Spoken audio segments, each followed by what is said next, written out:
नमस्कार शेतकरी मित्रांनो, मी विनोद मानरकर. शेतकरी मित्रांनो, आमदार रोहित पवार हे पुन्हा छत्रपती संभाजीनगर येथे अन्नत्याग आंदोलन 29 जून पासून या ठिकाणी सुरू करत आहे. म्हणजेच आजपासून या ठिकाणी ते अन्नत्याग आंदोलनाला या ठिकाणी सुरू करणार आहे. त्या अगोदर ते या ठिकाणी रास्ता रोको या ठिकाणी करणार आहे. या आंदोलनामध्ये हर्षवर्धन सपकाळ सुद्धा या ठिकाणी सहभागी होणार आहे.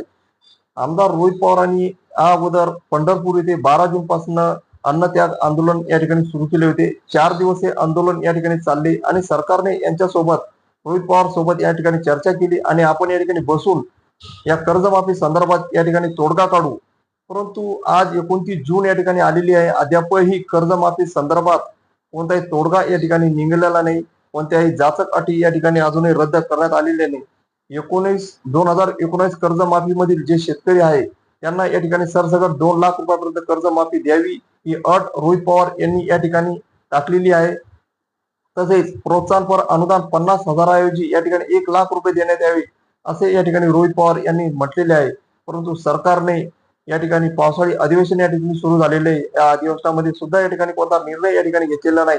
म्हणून रोहित पवार यांनी पुन्हा छत्रपती संभाजीनगर येथे अन्न त्याग आंदोलन या ठिकाणी सुरू केलेले आहे. आता या आंदोलनामध्ये अनेक शेतकरी या ठिकाणी पाठिंबा देत आहेत.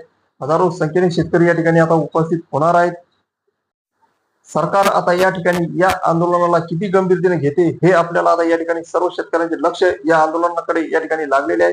या आंदोलना संदर्भात महत्वपूर्ण अपडेट तुम्हाला या चॅनलवर वेळोवेळी या ठिकाणी कळवण्यात येतील.